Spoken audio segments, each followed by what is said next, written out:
asalaamaaleykum mbokk internet yu ñu siiw ci Référence Actu ñu ngi leen di dalal ci seen émission gan gi tey nag suñu gan di honorable député Souleymane Ndoye nekk président conseil départemental bu Tëngéej nekk candidat à sa succession mais aussi nekk candidat à la mairie de l'Ouest lu rare département maire yi ñi nekk candidat bu mel noonu bariwul ci réew mi donc te moom ci la bokk monsieur le honorable député président maa ngi lay nuyu. maa ngi lay fay fekk lu tey seen ñëw bi fii pour échanger ak ñoom ci seen émission bi nga xam ne ñu ko tuddee gan gi.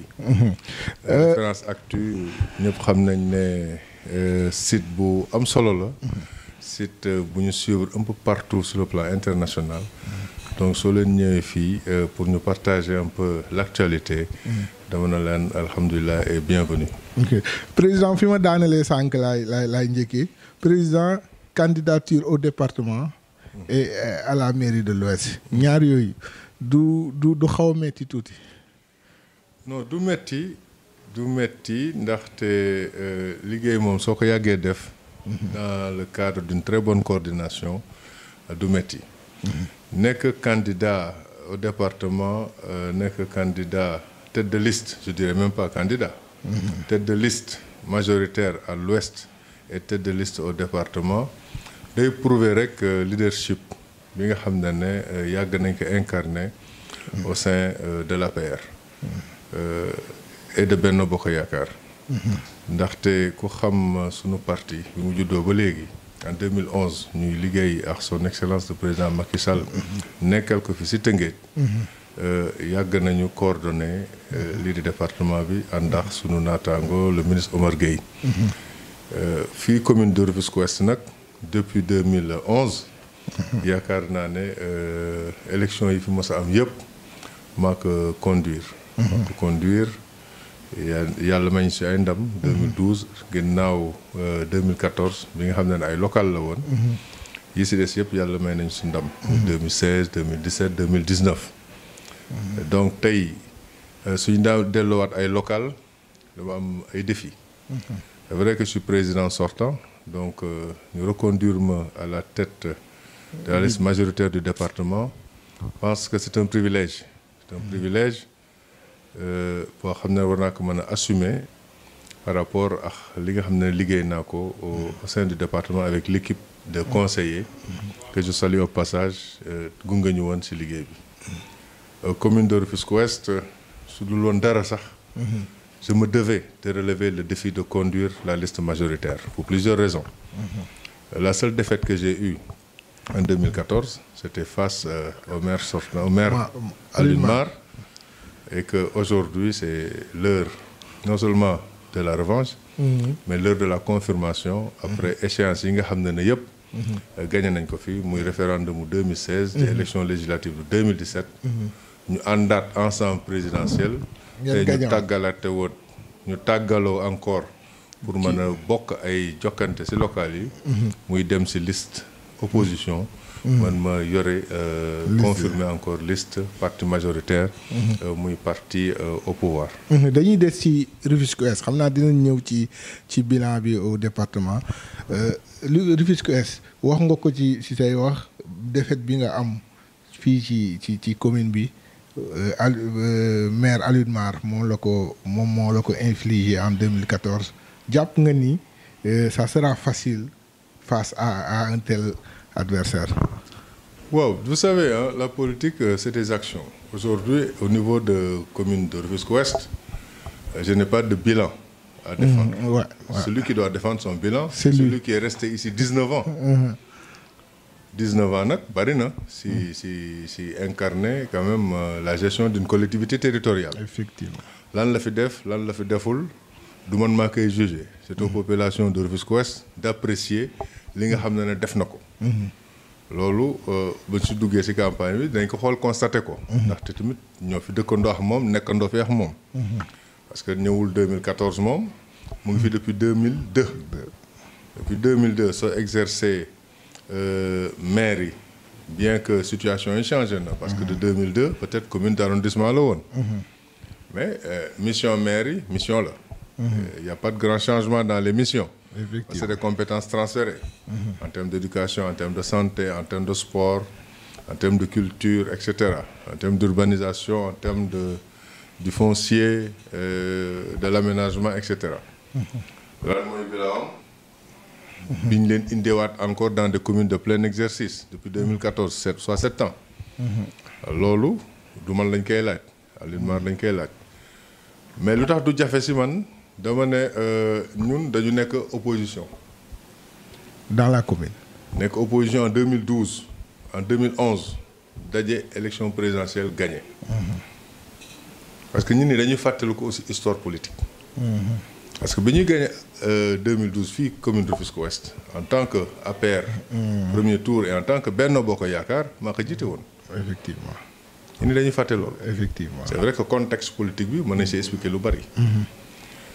ñu dem 2014 maîtriser wu ñu élection locale. En tant que tête de liste ou leadership. Il y a eu beaucoup d'enjeux sur les transferts maîtriser wu ñu ko ñu gagné ñu nangu. Parce que défaite soo ko amee da nga koy nangu. ba jàng si.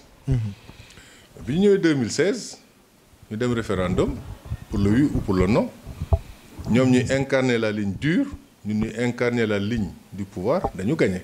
Effectivement. En 2016 2017 nag je pourrais dire c'était la compétition parce que boobu dafa nekk tête de liste. nga nekk tête de liste. PDS man ma nekk tête de liste de Benno Bokk Yaakaar. ma gagné ko fii si Ouest. gagné ko dans le département loolu moo ma jox sama deuxième mandat de député. 2019 moom mu bàyyi PDS. Parce que les gens dañu yaakaar ne Alioune Mar est toujours avec l'appareil du PDS. Alioune Mar n'a plus l'appareil du PDS. appareil bi ko doon may muy am victoire. appareil bi ko doon may doole. nekkoon ci gannaawam. soo xoolee tey dafa disséqué wu. ok parce que tey Alioune Mar dafa àndoon ak dem si yàlla sunu yaay Awa Diop. waaw mu amoon doole trop. biir ci Ouest PDS bi ndax jëf ju baax yi mu fi def. incarné aussi en tant que président national des femmes du PDS. beneen bi si am solo aussi mooy Alioune Mar nit ñi dañuy fàtte ne ñaka doon jàppale politiquement. 2014 muy l'adjoint au maire tey di Daouda Correa. di Aline Souaré nekk tey député nekk Médine. di appareil PDS. nekkatuñu ak Alioune Mar tey. il est parti nag avec son propre mouvement dénommé ANC.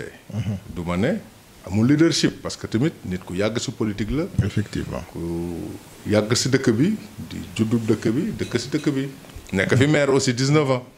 donc du ma ne amul loo àndal mais soo xoolee tey lu ñu naan l'équilibre des forces. la mu amoon jamonoy 2014. am ko jamonoy président Abdoulaye Wade tey nekkatul. amatu ko dafa wàññeeku. rax si dolli aussi foo yàgg nag late fa. te loolu dafa nekk. parce que tey 19 ans nga nekk di incarné. xale yi juddu woon tey mën nañoo. ñu ngi voté dañuy voté. xale yi judduwul woon tey ñu ngi voté. dañuy voté def naa ko benn sortie bu ma def di laaj xale yi ay jeunes nekk fa ma ne ko yow ñaata at nga am ma ne ma 19 ans ma ne ko gis nga de ba nga juddoo la Alioune Mar nekk fol ba tey ji moom nga xam xanaa ba ngaa changé. donc voilà un peu ce qui nous pousse aujourd'hui à vouloir alterner vraiment le changement dans la continuité nag de l'État parce que tamit alterner le changement c'est faire en sorte que ñun ñi nga xam ñoo incarner le pouvoir de l'État pour ñu mën a bénéficier des avantages liés au pouvoir pour changer un peu le visage de notre commune. le visage parce que nag jot na tey xar-xaru kanamu Rufisque Ouest ñu changé ko. ñu changé xar-xar kanamu Rufisque Ouest mais ci yan levier nga bëgg appuyer wu pour que loolu ci xam naa ni programme bi instant yi programme yi génnagul mais dina am ay points ya nga xamante ne yow jàpp nga ni yooyu moo war a émerger loo Rufisque Ouest. waaw xam nga li koy incarner changement bi d'abord c'est avoir une gestion collective. loolu moo tax sunu initiation bi ñuy lancé ñun sunu coalition bi. Benno Bokk Yaakaar élargi à la majorité présidentielle et aux personnes vives de la commune de Rufisque Ouest. dañ ko def de façon inclusive su ma nee de façon inclusive mooy bañ koy initier avec les responsables de certains partis comme ARC de Asmamoun Sey Rewmi et cetera. dañu seeti ñëpp seeti nañu waa parti socialiste seeti nañu waa Alioune Mar yëpp pour que ensemble ñu xool les meilleurs profils pour que ñu génn leen jiite leen ànd ñun ñëpp dem dans les compétitions locales muy ville di département di commune bi. bon loolu antuwul parce que peut-être les ambitions des uns et des autres tax na loolu antuwul mais n'empêche pour changer xar-xanu tamit Tëngéej levier yi bari na. parce que d'abord premier levier mooy li ñu la dénk. li ñu la dénk du sa alalu bopp. alalu askan wi la te yaakaar naa ne ku yor alalu askan wi sa première xalaat mooy dellu si askan wi ñu jox leen seen xalaat. nga remonter ko. dañu dépasser maintenant la gestion individuelle. toute gestion est collective et participative. Effectivement. Parce que dañu ne gestion des collectivités territoriales. ñu ne collectivité territoriale mooy la composante des quartiers. qui parle de composante de quartier mooy ay nit dañu dëkk ci ay goxaat. ñu ne dañuy tànn ki nga xam ne moom moo leen di jiite. mais tànnaay boobu day fekk nga jël xalaatu ñooñu dajale ko boole ko xayma ko teg ko war kaa mën a doxal. loolu lay wax ne yor maire yi yomb na. mais soo ko bëggee compliquer bi mooy nga jël ko def ko sa yëfu bopp. mais tant que yaa ngi koy def yëfu askan wi delloo ko ci askan wi ñu lay jox seen xalaat seen koñ li ñuy dund ni ñu màggee. lan ma fay coono nga dajale loolu xayma ko xool nag ci yan levier nga koy financer. levier yi koy financer mën naa wax ñetti levier la. am na levier participatif. mooy yow sa xalaat ak sa bëgg-bëgg. ñu ne la nii lañ koy doxalee. am na levier institutionnel mooy li ñu la dénk. muy alalu askan wi ngay ñuy fay impôt wala di fay leneen ba nga am ko. mais am na beneen levier bu am solo. mooy levier d'état. mooy que état bi yow mi nga xam ne da ngay incarner ce pouvoir auprès de l'autorité suprême. nga war a mën a dem xëccu si moom pour indi fii. soo boolee loolu yëpp soo ko xaymaa di nga am looy jëfee ci askan bi. mais su fekkee da nga bëgg a téye li nga xam ne levier institutionnel bi la. nga bëgg see faj soxla militant. yaakaar ne doo gaaw a liggéey. li nga xam ne mooy développer askan bi donc programme bi. ba suñu ci yeggee. dañ ko étaler. parce que nous voulons gérer autrement. avec la participation des citoyens et des citoyennes. La participation de tout le monde ci gestion bi ngay proposer dans l'Ouest wante wax nga ko sànq à l'Ouest yow doo défendre amoo bilan boo défendre mais dans le département war nga am loo défendre parce que yow yaa nekkoon conseil départemental te tey nga koy yóotuwaat conseil départemental bi bilan bi lan la indi lu jëmale Tëngéej kanam. bala ma wax sax ci bilan conseil départemental bi ça veut pas dire que moi j'ai pas un bilan à défendre en tant qu'institution. à l'Ouest. mais quand même je pense que Rufisque xam nañ ne que je suis un acteur social. nit ki nag foofu lañ koy njëkk a nattee. su bëggee askanam. mooy loo am bokk ak say mbokk. effectivement loo am bokk ak say xarit. acteur là dans le mouvement sportif. acteur là dans le mouvement religieux ndaxte loolu mooy àdduna et dans le mouvement social bi nag mooy xew-xew yi muy xew-xewu bànneex di xew-xewu naqar di xew-xewu jàmm lépp loo xam ne yëg nga ko te mën nga see dem nga jël sa li nga xam ne yaa ko moom nga dem bokk ka effectivement bokk nañ si li koy liggéey effectivement c'est-à-dire ni ma ko mën a waxee maire bu takkul grade maire parce que noonu laa daan jëfe man sama action. da nga nekkoon maire avant l'heure. dama nekkoon maire avant l'heure moo tax ma ne la maire bu jëfewul maire. ndaxte tamit loolu suñu bind la suñu conception la ci société bi nga xam ne moom la ñu nekk. effectivement te muy lu am solo aussi ñaareel bi mooy wax nga ko un homme politique d'abord c'est un homme qui doit être au service des populations. mais c'est pas un homme qui doit se servir des populations. mu ñaari concept yu bokkul.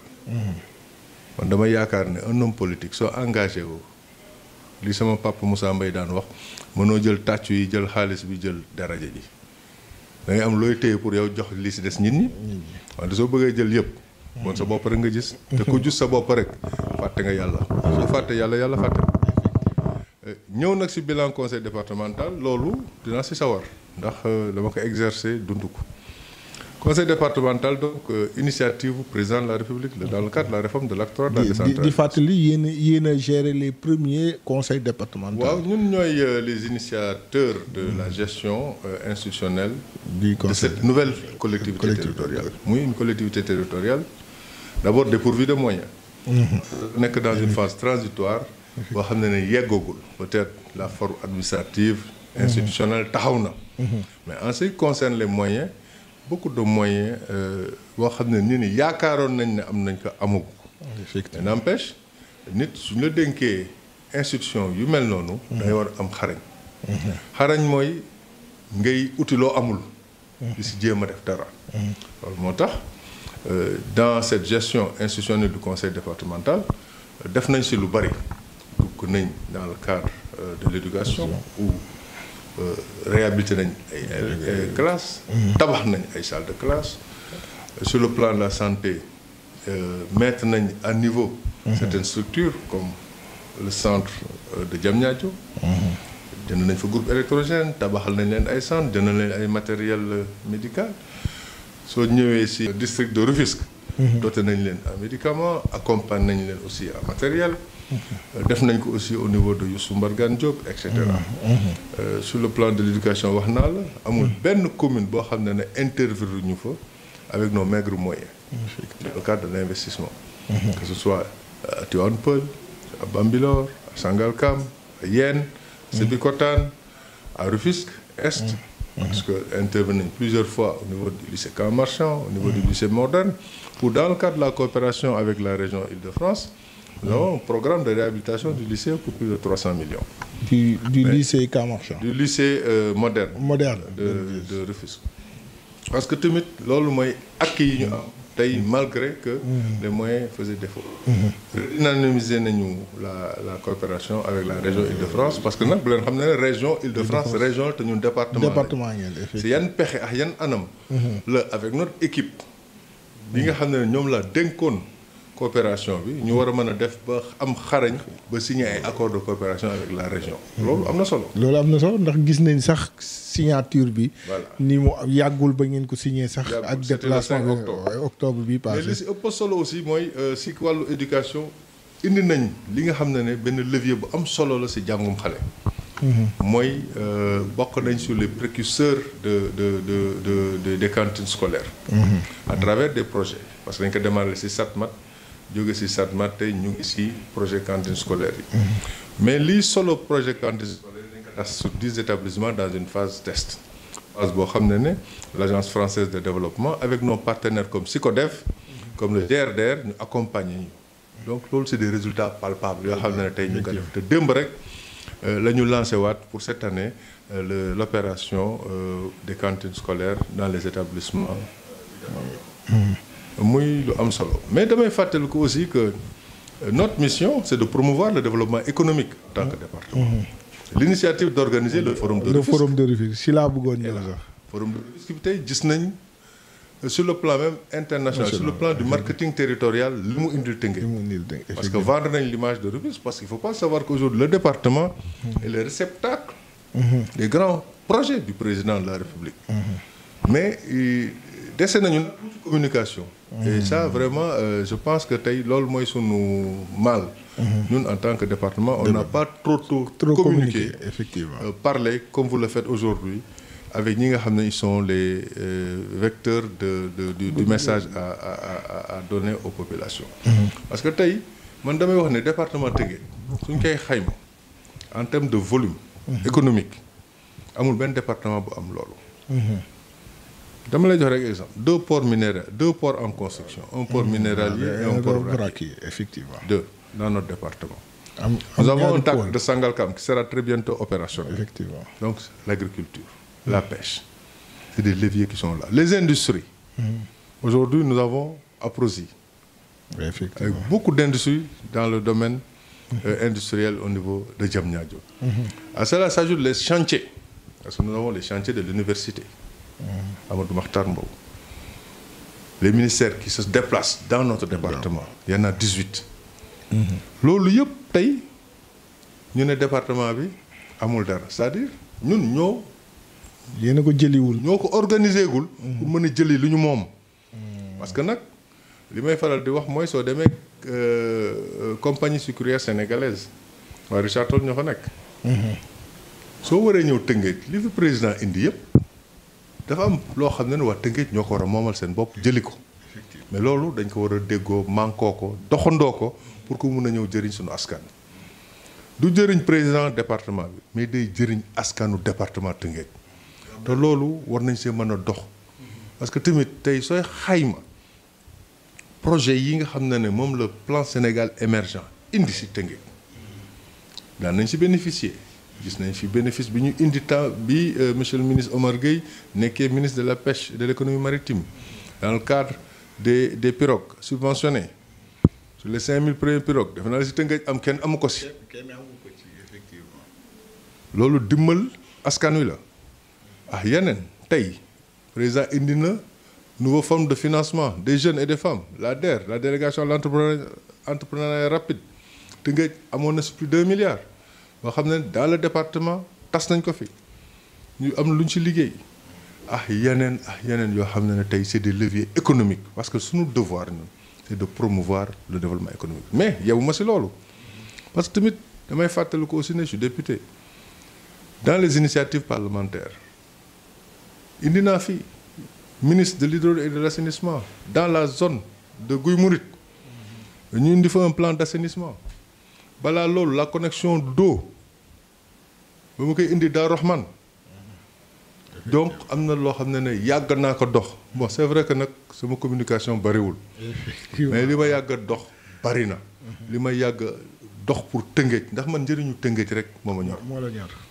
parce que je suis un digne fils de Rufisque li may faral di wax du ma sax yaay ab jëmbat la donc lépp lu ñor waa Tëngéej rek ñor na ma lu ma mën a xëcc ji indi ko dinaa ko indi si Tëngéej loolu moom su ma doon wax ci bilan département bi wala jéego yi ñu def dans le cadre de l'acte 3 par rapport à mission yi ñu dénk bari na te ñu ngi continuer di ci liggéey te incha allah suñu Rufisquois yi renouveler seen confiance dans cette mission bi nga xam ne président moo ma ko dénk du nit du parti du coalition moo ma recevoir ma dénk la ko la ma dénk nag yaakaar naa ne c'est parce que dafa am satisfaction ci sama liggéey yaakaar te dinaa ko continuer ma yaakaar ne moom mi ma dénk dina gën a ñëw jàppale ma pour que ma réussir sama mission bi nga xam ne dénk nañ ko ak samay nawle muy les futurs élus du département de Rufisque wax nga sa bilan bi et expliqué nga ko ak ay tomb yu leer mais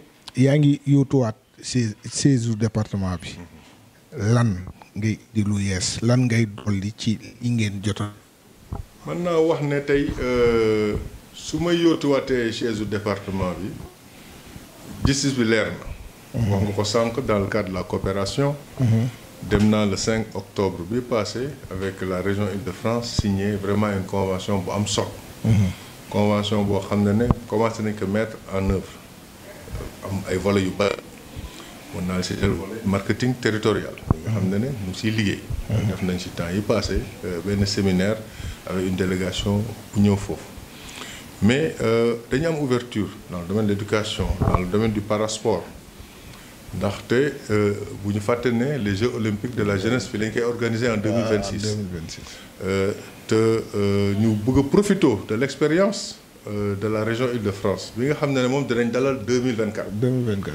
Jeux olympiques 2024 ñu bëgg fi indi aussi ñuy bëgg si en partenariat ak ñoom créer fi ay sites de formation ay daluwaay yoo xam ne ñoom athlètes yi nga xam ne ñu ngi bokk ci région Île-de-France ëllëg suñu ñëwee fii duñu am benn wettaange ndax dinañ leen dalal nañ ñuy dalale def ay échanges de partenariat pour promouvoir vraiment cette fête de la jeunesse loolu bokk na ci convention yi nga xam ne signé nañ ko wax naa la léegi daal ci éducation parce que lycée moderne région Île-de-France moo ko tabaxoon du temps du président Mar Diouf muy lycée bu am solo doon woon lycée d'excellence effectivement lycée excellence boobu la ñu bëgg indiwaat moo tax ci biir suñu convention boobu ñun sax ñoo ko tardeel parce que élément technique yi ñuy laaj joxaguñu leen ko loolu aussi bëgg nañ leen ko jox am na beneen défi boo xam ne tey jii doon naa ko dox avec le directeur de l'AGETIP et le ministre Omar Gueye muy lu am solo muy la construction du siège du conseil départemental ndax construction bi passé dafa amoon partenariat boo xam ne suñu benn partenaire stratégique muy Jetran moo ko signé woon ak AGETIP mu gagné marché bi sur la base que ñoom dañuy contribuer si construction siège bi malheureusement antuwul si lu sori. ndax y a eu beaucoup d'obstacles yu am. tey nag je suis heureux de dire que notre priorité de cette année. dès le mois de janvier ou février c'est de démarrer la construction. nañ signer très prochainement une convention directe entre l'AGETIP et le conseil départemental et que les premiers investissements bi nga xam ne yaakaar nañ ko sur fonds de dotation yi man dama koy orienter dans la construction vraiment de ce siège du conseil départemental parce que nag kalaa naam ne fa wala ngaa wàlli wànni tabaxal sa kër ba pare soo ko def tabax kër jàmbur te location bi dafay cher ci sax location bu nekk si ñun parce que location bi dañu ko jëlal en charge pour l'instant depuis pratiquement 2 ans mais dama gëm ne institution boo xam ne dafay vivre institution buy sax la boo xam ne du man du keneen dama fiy jaar rek parce que je suis un locataire pour une durée mais dafa war a nekk institution boo xam ne dafay jox identité le département de Rufisque te su ma ne identité département de Rufisque chef-lieu de région de département bi Rufisque la donc il faut que quand même ma jox identité loolu ba siège du conseil départemental boobu si 2022 bi jëm 2023 nga mën ko tabax jébbal ko waa Tëngéej jébbal ko waa Tëngéej yooyu yëpp bokk na quand même si samay programme ok xam naa ni dañuy tëj kiiwu élection locale yi ndax ñu xaar ba programme yi génn ak campagne bi tijji incha allahu rabbi ñu gën cee mun a wax dañuy jeexal rek par l'actualité nationale gis nañ ni à l'approche de ces élections gis nañ beaucoup d'agitation muy am violence un peu gis nañ ko Ziguinchor gis nañ Dakar fan yi et l'appel du président Souleymane Ndoye aux acteurs politiques sénégalais. Souleymane Ndoye est un apôtre de la paix. Il ne sera jamais dans la violence physique. Ni dans la violence verbale. ndax kenn yarewu ko loolu kenn xamee ko loolu donc kooku nitu jàmm rek la te jàmm rek laay oote fépp fu ma mënti dem. yaakaar naa ne élection jarul xuloo jarul xeex. xëccoo loo xam ne da nga ñëw pour servir. lu si jarul xuloo de jarul ko de. su fekkee ne da nga ko bëgg a def sa moomeelu bopp wala sa alalu bopp di nga si rey sa bopp. man lu ma gëm mooy élection voté la tudd. ku ñuy voté day fekk nga diggaale ak ñi ni jëflante ak nit. effectivement nit mënoo diggaale nit mu lay jëflante mu lay voté la. élection ay carte lañ soxla. soxlawuñu ay xeex. soxlawuñu xuloo soxlawuñu ay saaga soxlawuñu ay dérive. soxlawuñu ay insanité soxlawuñu ay insultes. Nous avons besoin d'esprit sain. Qui partage une vision dans le sens d'une collectivité. c'est-à-dire tey c'est les collectifs qui doivent gérer. xam nga soo gisee tey may wax ne nañu delloo nit ñi seen wàll. avec l'avènement des conseils de quartier. war nañ ne les gens sont en train de s'organiser pour avoir quand même l'ensemble des personnes ressources dans les quartiers pour impulser les changements. mais loolu dañ ko war a jël. soo jëlee loolu yëpp xam nga jàmm lay jur. mais jàmm jooju su ko koñ bu nekk ruq bu nekk commune bu nekk defee. nañ tal leneen lu dul xuloo. parce que tey ñi bokk ci conseil de quartier xamoo fa ñu bokk. effectivement. xamuloo ñii ay homme politique lañ ñii ay société civile lañ parce que ñëpp la parce que ku nekk yaa bëgg sa quartier développé. développé effectivement. waaye ñooñu jàmm ñooñu war a nekk. ñun waruñu kaa mën a nekk dans nos communes. effectivement. pourquoi ñu ci xuloo xeex. te nag nit day xam ne ëllëg day ñëw. te day jeex. day jeex. 23 janvier. day jeex. te Tëngéej du dem Sénégal du dañ. mukk. loolu am na parce que loolu mooy sunu alal ñun. loolu soo demee ay Ziguinchor. drapeau vert jaune rouge à étoile nga fay fekk. moo fa nekk soo demee Tamba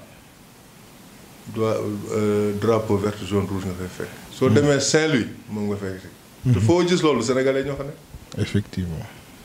mango nag day jur. xam nga luy jur mango garabu mango. xam nga lu koy jur. xoox mango. mango koy jur. effectivement. kon Sénégal moo jur ñooñu ñëpp. moo jur ñooñu ñëpp. effectivement ok jërëjëf président kontaan nañ xam nañ ni da nga xat yaa ngi ci entre 2 réunions mais nga xajal ñu si ñu kontaan bu baax di la may nga tàggoo ak waa Tëngéej. waaw loolu seen mérite la. dama leen di suivre si lu bari. et vous ne relatez que la véritable actualité.